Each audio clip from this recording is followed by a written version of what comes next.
guys, welcome back to my channel. And if you are new to this channel, my name is XOXO and I am a fashion stylist, creative director, but I'm an overall multidisciplinary artist in different areas, and we will definitely dive into it in another video.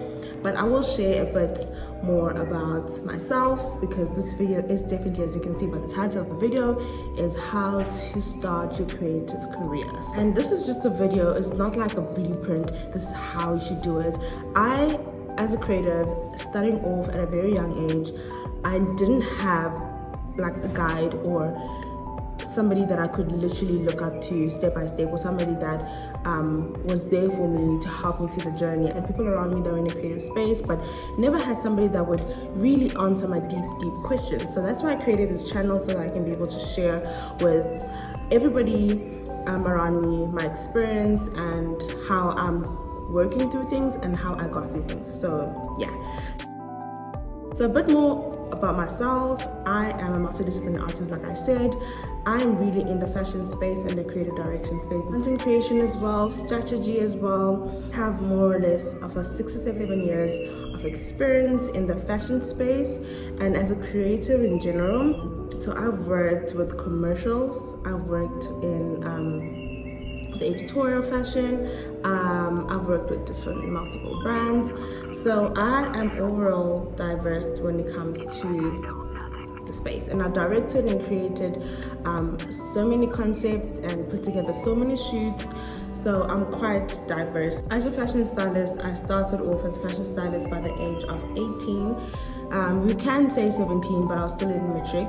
So once I left matric, I really went full force into creating my portfolio and just building up my creative network. So I first started off as a designer. I was also interested in design, interested in clothes when I left school, and I really wanted to tap into the fashion space. And I was such a fashion girly. I'm still a fashion girly, but I was really like determined that designing and making clothes and making garments was my thing. And I went to school. I went to design school and I did like a course on design, and I wasn't like I wasn't feeling it. Like it hurt me so much, because I was like, there's something in me that is telling me that fashion is my thing, that this is my thing and this is my thing, and I want to be in this space, but I was not really well informed about the different careers in the light when it comes to fashion. So to cut the story short, I ended up not carrying on with fashion design, and I went and I studied a whole different thing, which was not even intact or in line with fashion or anything of that court. I was just basically doing fashion as a passion, still trying to figure out myself as a creative and what exactly I could bring to the table, because I knew that I was like always on point when it came to my fashion, going out, looking good, always putting looks together, and I really wanted to be a fashion designer. So obviously when I was still studying, I did some research and I bumped into a couple of people in the creative space. Obviously my older sister at the moment was a fashion model, so she would take me along to fashion shows and all of that, and I used to help the designers a lot, like run around and help them put things together. And I realized, and I said, you know what, I'm a stylish babe, that's for sure, and I really love putting things together. I'm a very organized person in general, so I was like, let's see, who do designers work with? And obviously networking, just to cut the story short, bumped into fashion stylist and one of my sister's closest friends, which became my friend, and also became someone that I looked up to in the industry as a mentor. And I just started seeing how things were done, and I was really interested in fashion styling. So that's how I stumbled into fashion styling, and then I grew my portfolio from there, from personal styling, editorial styling, fashion styling, commercial styling, wardrobe styling. So I have a broad experience, and I'm very grateful for the experiences and the sets that I've worked on. So I've worked on like ads, I've worked on TV commercials, I've worked on celebrity styling, and there was a point in my life when I was just a celebrity stylist. Like all my styling work was just celebrity work. So yeah, so that's basically just a bit of a recap of where I come from in terms of styling. And then obviously I started developing this love for creating and telling stories. I've always loved telling stories because growing up I was a singer and I wrote poetry. So I mean, the girl was really in touch with storytelling, and I loved visualizing things and bringing things to life. So obviously I started creating mood boards, and as I would style or create my own portfolio of work, I would create my own mood boards and my own treatments. And then I started directing music videos. I started directing shoots from beginning to end, obviously going through the whole process, finding the photographers, coming up with a concept and putting everything together. So that kind of made me a two-in-one, and I was always working as a fashion stylist or as a stylist and a creative director, because I came as a package because that's what I offered. So that was how I wanted to present myself, and that's how I wanted to sell my brand. That kind of like gave me the set experience and obviously allowed me to network more with other creatives, and that was a very like beautiful time of my life. And I'm still going through this process of working and collaborating with people and artists and like just networking and getting out there. And as a content creator, obviously social media, started creating content, fashion content, started creating mood boards, visual mood boards online. So that's what I currently do, and in that way sparked my interest in studying like how content is created, because I'm a very good editor as well. I'm a video editor and I love creating videos and editing videos, and that's also what drew me to YouTube and just like the overall creative lifestyle. Like, this is me, like this is it. And yeah, so like right now I'm expanding my brand as a person, so I'm also offering other services and working with other brands. So it's been a very good journey for me, and I feel like if I had somebody that would help me to like just give me like a holistic view, regardless of what's going on in the world, of how to just tap into it. And I know it's not easy because I myself went through like hell, and I had good memories, I had good stuff, but I felt that I had a support system of creatives around me and people that I could listen to and like lean more towards and take advice. So that's what we're gonna do today. I'm just gonna give you guys like a 4-step. It's not a biblical thing, like it's not that, it's not set on stone. No, it's something that based on experience and based on what I know. The first point is identify your goals and your purpose, passion. So I'm saying purpose, passion, because some people are called into the space, and I believe that if you want to do something for the rest of your life, it's something that you feel that you have a purpose and you're called to do. So that's why I'm calling it passion, purpose. When we're talking about creative career, we're talking about design, we're talking about art, we're talking about fashion, we're talking about writing, copywriting, we're talking about modeling, we're talking about anything that has to do with creativity. Because I know as much as you're like, I want to be a creative, but you're thinking of it like, damn, like I want to do this for the rest of my life. Like, I don't want to have another job, I don't want to do another job. Like, my goal in life is to eventually work full-time in the creative space and just be my own boss, or work for a creative agency, or work for a creative company, or create my own company. But you just want to do what you love. Because I know we'll talk about starving artists and you just chuckle and you're like hoping that it's not a joke, and you're like, it's actually deep into me that this might be my reality. Because I mean, I'm done with school, I just finished my trick, I don't know what to do, I don't know where to start. I really want to be in a creative space. You need to look into yourself and be honest with yourself and say, okay, fine, what am I good at? What skills do I have? Look into it, identify it. And if you have more than one, put them together and say, fine, what can I do? How can they relate? And how can I take it forward? So you sit down and you write down what your goals, what your skills, and what your purpose is. Step number 2 is your research. And as much as people want to wing things, and it's possible, there's a lot of things that I've winged, but with knowledge that I've known, and like with some base of like knowledge, and then I wing it, and then it makes sense. Firstly, let's just say I want to be in fashion, because now you're going to do the research and identify what exactly you want to do. Because like me myself, I didn't know that I was actually a fashion stylist, and my interest for fashion was not even the production of it, it was and the design, but it was actually the styling of it and the appealing visual of it, right? Look into it. What careers are there? What type of jobs can you get? What type of business ideas are there? Examples of people that are in the same field as you, or people that you aspire to be. Look into their social media. Guys, I feel like social media and the internet has given us so much, and even right now with AI, you can literally just go to ChatGPT and type and do research.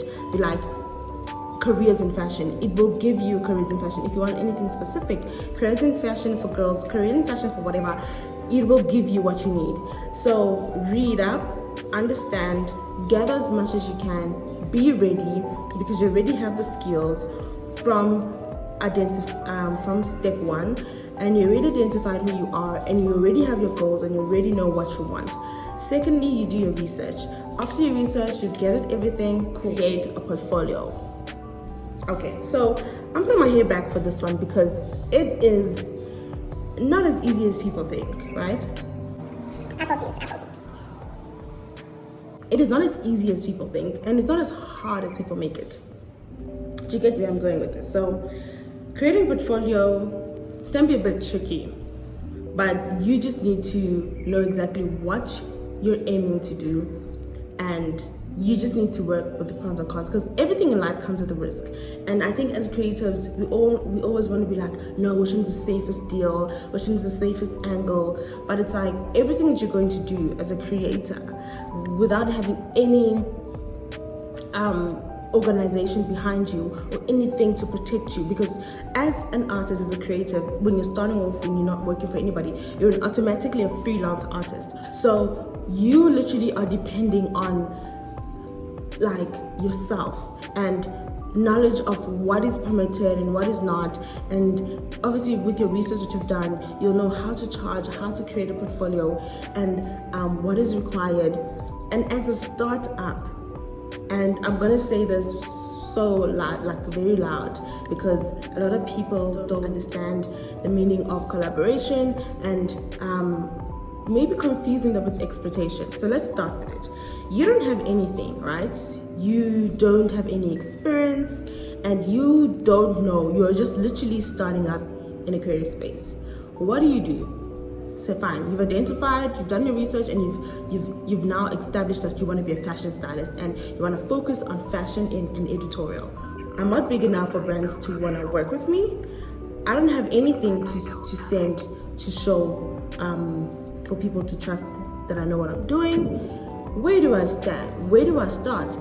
As a stylist, you look around at the internet, finding people that would help you create your portfolio, right? So you could do it from home. For example, using your social media yourself, or styling somebody like your sister or your mom or whoever, and creating a concept, and in that way creating a portfolio in which an audience can have an eye on, and people can look at and can make reference to. So think about ways to create a portfolio. Like back in the days, social media was not really like the best portfolio. People knew you because of word of mouth, and people knew you based on your emails and what you're actually sending as a styling portfolio or a creative portfolio. So I've got a styling creative resume that I haven't updated till last year or like 2 years ago, because everything of mine already built some credibility that my social media will be able to speak for itself, and the people I've worked with, or if I send an email to a specific brand, I would be able to show them what I want them to see, and I'll send them my portfolio and send them a link to my social media. So back in the days, I used to go and find a photographer that I want to work with, an up-and-coming photographer, find a model that also wants to come in the game, find a spot, or like find a studio and create content and do a test shoot, create a portfolio, play around. If you're not much of a person with the creativity or with a lot of because I get some people are not really into like creating concepts and coming up with ideas, you could literally speak to the photographer. And photographers also do creative direction or art direction. Some photographers, hey, I want to do the shoot, I want to style, please come up with the concept, let's do this. Or find a way to also be polite in the DMs and to come with somebody with professionalism, but also like an open, like, hi, this is my first time doing this. I'm an aspiring fashion stylist and I want to do this. These are the concepts and this is the things that I have. And then you create a portfolio. You need to get a second job. Yeah, I said saying this because getting a second job will help you finance your passion and your goals and your purpose, right? Unless if you come from a rich family, or you have support, or you have somebody that's willing to invest in your career, then that's good for you. Kudos, you don't have to be like the rest of us. It could be, as a fashion person, it could be working a retail job, a part-time retail job. In that way, as a stylist, you work day in day with clothes, and you get to see what's out there in the market in terms of trends. For example, get a part-time job at Mr. Price, and that way you can be able to like, okay, fine, it's a fashion related job and I can do 1 to 3 and I can meet people even at the shops, and when I go to work, look good, present myself well, and just like work to gain money to support your vision. So that would be, even if it goes into creating your portfolio, into getting garments, into getting clothes, into like anything that you think that you might need. It really helps to have some sort of finance to finance. And I'm saying a second job because the first job is your purpose and your passion. It's your first job because it's something that you're passionate about, something that you love. And introduce yourself to people. I'm sure that's the first thing you will say. Hi, my name is Tando, or hi, my name is Sipo, and hi, I'm a photographer. Hi, I'm a stylist. Hi, So that is your first job. Your second job supports your first job. An exit strategy. Find joy in what you're doing and plan in terms of your career that you've chosen. Where do you see yourself in the next 3 years? Like, how do you see your career expanding? And what type of brands do you want to work with? And I think this is where you have to sit down with yourself and make some time to actually visualize where you see yourself. Like now, we're in the beginning of the year and everybody has goals now. Everybody's doing vision boards. That's the best time to look at your projections and see where you see yourself in the next 2 years or to the next 5 years. And in that way, it will help you to know what you're saving towards. And in the interim, while you're doing all of this, working on test shoot, collaborating with more creatives, building your social media, finding your people, finding a group of people that you relate to, finding a group of people that you can create with. That's very important. You will be able to get into those spaces, networking. So the money from your day, from your part-time job, will be able to fund your lifestyle into being who you want to be. And for me, I think that is the best balance. And I'm one person that believes in multiple streams of income, like getting 6 to 7 paychecks. That's me. It might not be for everybody, but I feel like with this day and age and with all the opportunities, we need to be able to work smart and not too hard. With digital opportunities, there's so much we can do. Like, that's maybe a story for another day, but I was doing virtual styling and I didn't even have to be there. I was doing strategy for a brand that's in the US. I'm in South Africa. As long as the work is done, the work is done, you know?